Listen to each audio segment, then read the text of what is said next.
ንጉሱ ከቲክታክ ዞር በማለቱ ቲክቶክ ኢሞ የሆነባቸው መላው የቲክቶክ ማህበረሰብ በሙሉ እንኳን ደስ አላችሁ። ንጉሱ ወደ ዙፋኑ በዛሬው ዕለት ተመልሷል። መመለስ አለበት እየተባለ እንግዲህ በትልቁ ባነር ተይዞ አዶናይ ተብሎ እንግዲህ እንደዚህ ባነሮች እያሰሩ ሰላም ጤና ይስጥልን ያንተ ቤተሰቦች እንዴት ናችሁ? ሁሉን በዛሬው ቪዲዮ አዶናይን ጃኒንና ጂጂኪያን በሚመለከት ይዘንላችሁ መተናል። አዶናይ ወደ ቲክቶክ መንደር ተመልሷል እየተባለ ነው። ብዙ አድናቂዎቹና ወዳጆቹ ጮቤ ረግጠው ደስታቸውን እየገለጹ ነው። ወደ ቲክታክ መንደር ባጭር ጊዜ ተመልሷል። የብዙ ሰዎች ጉጉት፣ የብዙ ሰዎች ተስፋ ነበር። ነገ ገለመኔ ምናልባትም የአንዳንድ ሰዎች ግምት አዶናይ በስነ ልቦና ተጎድቷል፣ ወደ ቲክቶክ መንደር አይመለስም እየተባለ ብዙ ፕሮፓጋንዳዎች ሲሰሩበት ነበር። አዶናይ ግን ሲጀመርም ሞቲቬሽናል ስፒከር ነበር። አዶናይ ሲጀመርም በራሱ የሚተማመን ሰው ነበር። አሁንም ወደ ቲክቶክ መንደር ተመልሻለሁ አለሁ እያለ ነው። ቅርብ ጊዜ በላይቭ ስትሪሙ እንደምናገኘው እንጠብቃለን። ነገር ግን አሁን ወዳጆቹ፣ ፎሎወሮቹ፣ አድናቂዎቹ፣ ጓደኞቹ ምን አሉ? እሱን እያየን የኛንም ሀሳብ እያሻገርንላችሁ ቆይታ የምናደርግ ይሆናል። ለቻናላችን አዲስ ከሆናችሁ ሰብስክራይብ አድርጉ፣ ላይክ አድርጉ፣ ቪዲዮውን እስከ መጨረሻ ተመልከቱትና ገንቢ የሆነ ኮሜንት አሰናይ ቆይታ ይሁን። ንጉሱ ከቲክታክ ዞር በማለቱ ቲክቶክ ኢሞ የሆነባቸው መላው የቲክቶክ ማህበረሰብ በሙሉ እንኳን ደስ አላችሁ። ንጉሱ ወደ ዙፋኑ በዛሬው ዕለት ተመልሷል። ንጉሱ የሚል ስያሜም ሰጥቶታል። እንኳን ደስ አላችሁ። የቲክቶክ መንደር ኢሞ የሆነባችሁ የነበረ ቴሌግራም ወይም ደግሞ ሌላ ለሜሴጅ መላላኪያ ብቻ ሆኖባችሁ የነበራችሁ ሰዎች ድምቀቱ፣ ጣዕሙ የቲክቶክ ሰፈር የጠፋባችሁ ሰዎች አሁን ጣዕሙ ተመልሷላችኋል። ስለዚህ ኤንጆይ እንድታረጉ ንጉሱ መጥቶላችኋል። እንኳን ደስ ያላችሁ እንግዲህ እያለ ጮቤ ረግጧል ማለት ነው። ወደ ቀጣይ እንሄዳለን። አዶናይ ተመልሷል። በጣም ደስ ብሎኛል። እንኳን ደስ አላችሁ የግራቢሮ ፋሚሊ፣ አራጣና ፋሚሊ። አዶናይ በመመለሱ በጣም ደስ ብሎኛል። እናንተ እንዴት ደስ እንዳለኝ። አዶናይ ተመልሷል። አሁን አይቻለሁ፣ ተመልሷል። ፋኖቹ በዚህ መልኩ ኪንግ ኦፍ ኪንግ ንጉሱ አዶናይ ተመልሷል እያለች ታችን እንግዲህ ስሜቷን መቆጣጠር። አንዳንድ ጊዜ እኮ ደስታን መቆጣጠር አይቻልም። ሀዘን ብቻ አይደለም የሰው ልጅ ሊያሳብድ የሚችለው። የሰው ልጅ የሚቀውሰው እኮ ደስታም ልብ ይፈረክሳል ይባላል፣ ሊቀውሳል ይባላል። እና አንዳንድ ሰዎች እንደውም ድንገት እሱ መምጣቱን ቲክቶክ መጀመሩን ሲያዩ ብዙ የሚጠብቁት ተከታዮቹ ስላሉት ምናልባትም በደስታ በፌሽታ እንግዲህ ሌላ ስነ ልቦና ጫና የሚደርስባቸው ፋኖቹ ሊኖሩ እንደሚችሉ እስኪ በቀጣይ እንግዲህ ሪአክሽኖችን እናመጣላችኋለን። እስኪ ወደ ቀጣይ ፋሚሊ እንምጣ። ጋይስ ምንድነው የምሰማው? ልክ ወደ ቲክቶክ ስገባ ብዙ ቦታ ሜንሽን ተደርጊያለሁ። ሼር ላለ ምንድነው ብዬ ሲሄድ አዶናይ ወደ ቲክቶክ ተመልሷል። እኔ አላምንም ብዬ ወደ አካውንቱ ገብቼ ወዳጆቹና ቤተሰቦቹ ሼር፣ ኮፒ ሊንክ ራክሱ መደረጉን እንግዲህ የአዶናይ ቻናል ጀምሯል ማለት ነው። ቲክቶክ የቲክቶክ አካውንቱም እንግዲህ አይ ቲንክ የበፊቱ አካውንት መሰለኝ እንግዲህ ከዚህ የምትገምቱት ይሄ 6 ሚሊዮን ደርሶ የነበረው ምናልባት በዛ በአንፎሎ ቻሌንጁ የተወሰነ ፎሎወር ቀንሶበት ነበረ። ያን አካውንት ይመስለኛል እንግዲህ ወንድማችን እያለ ያለው ቼክ አድርጌዋለሁ። ኦልሬዲ ዲአክቲቬት የነበረው አክቲቭ አይነት ነገር ሆኗል ይመስለኛል።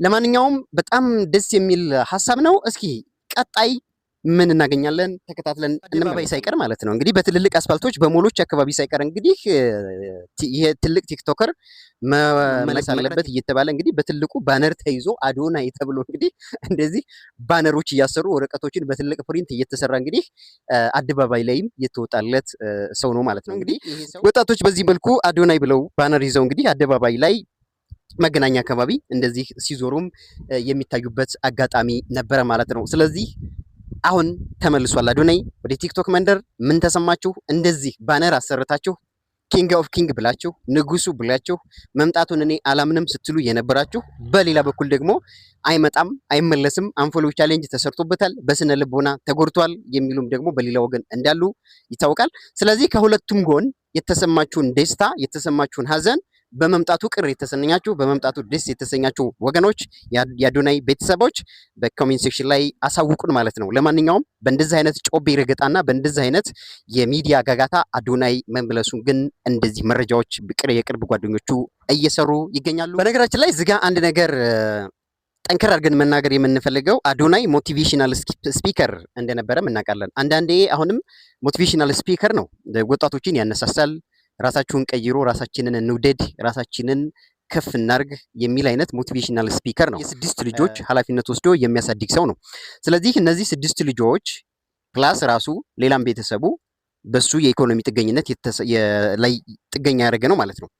ስለዚህ ፎሎወሮቹ ወይም ደግሞ ተከታዮቹ አዶናይ ከቲክቶክ መንደር እንዲወጣ አንፎሎ ቻሌንጅ እና ሪፖርት ሲደረግበት ቪዲዮ ዞሮ ምንድነው ከቲክቶክ እንዲወጣ ነው። ከቲክቶክ ስናስወጣው ከጀርባው ያሉ እነዚህ 6 ልጆችና ቤተሰቦቹን ግን ግምት ውስጥ አላስገባንም ነበር። ያኔም አዶናይ የቤተሰብ ኃላፊነት አለብኝ፣ ልጆች አሉኝ፣ 6 ልጆችን አሳድጋለሁ፣ ኃላፊነት አለብኝ፣ ሁሉንም ነገር እኔ ላውቅ አልችልም፣ እንዳውቅ ከፈለጋችሁም ደግሞ ስሙዝ በሆነ በመልካም ንግግርና በመልካም ኮሚኒኬሽን ብታስረዱኝ ከማንኛውም ማህበረሰብ ጎን ነኝ አለሁ ሲል ምክንያቶችን ሲያስረዳ እንደነበረ እንግዲህ የቅርብ ጊዜ ትውስታችን ነው። ስለዚህ አዶናይ ላይ ብቻ ሳይሆን እርምጃ ተወስዶበት የነበረው ወይም ደግሞ ከቲክቶክ እንዲጠፋ ሲደረግ የነበረው እነዚህ የ6 ኢትዮጵያውያን ህፃናት እጣ ፋንታም ጨለማ ውስጥ የተከተተበትን ሁኔታ ማንም ግምት ውስጥ አላስገባም ነበር ማለት ነው። ስለዚህ ማንንም ሰው ስንቃወም ይሁን ማንንም ሰው ከፍ ስናደርግ ምክንያታዊ ሁነን አሳማኝ በሆነ ምክንያት ሰዎችን እንደግፍ፣ አሳማኝ በሆነ ምክንያት ሰዎችን እንቃወም። በጭፍን ዝም ብሎ በበሬ የወለደው እና በጎርፍ በሰፈር ጎርፍ ዝም ብለን ተጠልፈን የምንሰራቸው ስራዎች ግን በብዙ ሰዎች ጎድጓዳ ውስጥ ገብተው ራሱ የሚጎዱ ሰዎች እጅግ በጣም በርካቶች ናቸው። በዚህ አጋጣሚ አዶናይ ምን ሰራ ለማለት እኛ ማየት በቂ ነው። ከዛም አልፎ ሀገራችን ለማስታወቅ እየጣረ ይለውጣል። አዶናይ በቅርቡ ይመለሳል። ከበፊቱ በጣም የተሻለ ነገር ቀደም ሲል እንግዲህ ስትናገር የነበረችው አንዷ አዶናይ ከሚያሳድጋቸው 6 ልጆች መካከል አንዷ ናት። ከፍቷቸው እንደነበረ አሁን ግን በተሻለ ሁኔታና በተሻለ አቋም አዶናይ ወደ ስራው እንደሚመለስ እንግዲህ ያው የቅርብ የውስጥ ታዋቂ ስለሆነች እሷም የተሰማትን ፊሊንግ የተሰማትን ስሜት እንግዲህ ገልጻለች ማለት ነው። ለማንኛውም እኛ በበኩላችን አዶናይ ወደ ቲክቶክ መንደር በመመለሱና የቲክቶክ አካውንቱን አክቲቭ በማድረጉ በዛሬው ዕለት እኛም ደስ ብሎናል። ወደ ቀጣይ እንሂድና እንመለሳለን። ጋይስ እንዴት ናችሁ? በጣም ደስ ብሎኛል ዛሬ በእውነት በጣም ደስ ብሎኛል። የአዶናይ አካውንት አክቲቭ ሆኖ ሳየው በጣም ደስ ያለኝ ጋይስ። ያው አዶናይ ለኛ ለአድናቂዎቹ ለደጋፊዎቹ ብቻ ሳይሆን አጠቃላይ ለሶሻል ሚዲያው ምን አይነት ሰው እንደሆነ ያው ታውቁታላችሁ ሁላችሁም። እና አንዳንድ ሰዎች አዶናይ ላይ ቪዲዮ የሰሩ ሰዎች ራሳቸው አይኖ እኛ ተቀይመናል፣ ግን በዚህ ደረጃ እንድጠፋ እንግዲህ አዶናይ ላይ በዚህ መልኩ ተቃውሞ መነሳቱ ትክክል አይደለም። ከዚህ ከሶሻል ሚዲያ ከቲክቶክ መንደር እንዲጠፋ መደረጉ በዚህ ልክ ግን እንደው የህዝብ ተቃውሞ የህዝብ ጎርፍ ይመጣበታል ተብሎም አልጠብቅም ነበር። ምክንያቱም አዶናይ ይህ አድናቂው እጅግ በከፍተኛ ፌሽታና ደስታ ግን ሀሳቡን አጋርቷል ማለት ነው። የምረሳ አይነት ሰው እንዳልሆነ በጣም መገንዘብ ይቻላል። እና ጋይስ በጣም ደስ ብሎኛል። እውነት ለመናገር እንደምመለስ አውቃለሁ፣ ግን በዚህ ፍጥነት ይሆናል ብዬ አልገመትኩም ነበር። አዶኒ አሁን በአዲስ ኃይል፣ በአዲስ ኤነርጂ፣ በአዲስ አስተሳሰብ፣ በአዲስ ፓወር አዶናይ ላይ ባስነሱበት ተቃውሞ ምንም የሚሰማው የስነ ልቦና ጫና እንደማይኖር እኛም አንጠራጠርም።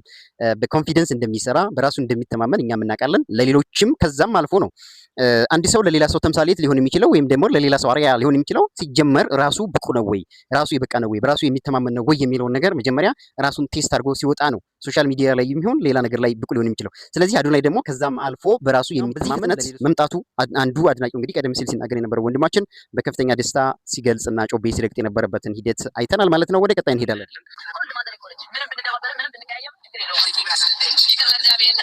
ጃኒና ጂጂኪያ እንግዲህ ዱባይ እንገናኝ ተባብለው ጃኒ ዱባይ መገናኝ እንግዲህ በራሷ ኬዝ ምክንያት አንገናኝም የሚል ነገር ተናገረች ተብሎ ጂጂኪያ ደግሞ በሚዲያ መታ የጃኒንም አድናቂዎች የጃኒን ቤተሰቦች ወዳጆች ሁሉ ስትተርብ ስታጥረገርጋቸው ነበር ማለት ነው በራሷ ቻናል። ስለዚህ ከዛ ተነስታ ደግሞ ጃኒ ምናለች ማለት ነው? ይቅርታ፣ በቃ ከይቅርታ በላይ ምንም ነገር ሊመጣ አይችልም ማለት ነው። ማንም ሰው ጥፋት ሊያጠፋ ይችላል። ከጥፋቱ ተመልሶ ደግሞ ይቅርታ ጥፋተኛ ነኝ ብሎ ከተመለሰ አይ ቲንክ ጂጂኪያም ተቀብላታለች ማለት ነው። ሶ በዚያ ነው ተቀላችሁ በድብቅ የምታረገው ምንም ነገር የለም። በቃ በፊት ነው የምታረገው። ዛስ ደስ ይለኛል። በቃ ጃኒ ምንም የምትደብቀው ነገር የለም። ፊት ለፊት ነው ሁሉንም ነገር የምትናገረው አይነት ሀሳብ ነው። ጃኒ በጂጂኪያ ላይቭ ስትሪም ገብታ ጊፍት ሰጣት እንደነበረም ታስታውሳላችሁ አብዛኞቻችሁ። ከዛ ተነስቶ ብዙ ቪዲዮ ሪአክሽኖችም እንደተሰሩ እናውቃለን። ስለዚህ ጃኒ እውነትም ፊት ለፊት የምትናገር ፊት ለፊት ነገሮችን የምታደርግ በግልጽ አክት የምታደርግ ለለውጥ ለስራ የምትነሳ ለሌሎች ደግሞ አርአያ የሆነች ወጣት እንደሆነች እንግዲህ ከዚህ መረዳት እንችላለን ማለት ነው። ለማንኛውም ጂጂኪያ እና ጃኒ በዱባይ ይገናኛሉ አይገናኙም እሱ ሌላ የቤት ስራ ሆኖ፣ ነገር ግን በውስጣቸው የነበረውን ቁርሾ በዚህ መልኩ ግን ይቅርታ ተደራርገው እንግዲህ ሶሻል ሚዲያ ላይ ሪቬንጅ ኮል ይዘንብሻል ብለው ከአዲስ አበባ እስከ ጀርመን ሲያሰራሯት አቢዩስ ሲያደርጓት አቢዩስ ኤክሷ ጋር ሆነው ተከፍሏቸው አቢዩስ ሲያደርጓት ከነበረችው አንደኛዋ ለጂጂኪያ ጃኒ ጊፍት ስታወርድ ትናንትና ጃኒ ግን ፊት ለፊት ሂዳ ምንድን ያደረገችው ጊፍት ስትሰጣት አይቻለው እያለች እየመሰከረች ነው ማለት ነው። በውስጥ አጥምዳኝ አታውቅም፣ በውስጥ ሴራ ተርሳብኝ አታውቅም። ከላይ ብቻ ነው ገባችኋ? ጃኒን በጣም እንደምትወዳት ከመወድላት ነገሮች ብላም ስትናገር የነበረቻቸው ነገሮች አሉና ጃኒ አሁንም ምስክር ሆና ነው የመጣችው። እዚህ ጋር ጂጂኪያ እየተናገረች ያለችው ከላይ ነው እንጂ በውስጧ የምትይዝብኝ ቂም የለም። እኔ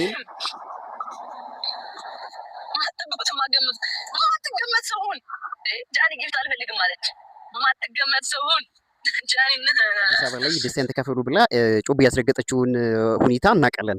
አብዛኛው ሰው የቀለበት የሰርግ ስነ ስርዓት ነው እያለ ስንገምት ነበር። እሷ ግን የአምባሳደርነት ሹመቷን ተከናነበች። ከዛ ደግሞ ዱባይ ሄደች ማለት ነው። የማትጠበቅ ሰው ሁን ማለት እንደዚህ ነው። ዛሬ ደግሞ በዱባይ ሰማይ ስር እንግዲህ ጊፍት አልፈልግም ብላለች። የዛሬው ቪዲዮ ይህንን ይመስል ነበር። የተሰማችሁን ስለ ቪዲዮአችን አጠቃላይ ያላችሁን ሐሳብ በኮሜንት ሴክሽን፣ አዲስ ከሆናችሁ ለቻናላችን ሰብስክራይብ እንዳይረሳ፣ ላይክ እንዳይረሳ። መልካም ጊዜ ይሁንላችሁ። በቀጣይ ቪዲዮ እስከምንመለስ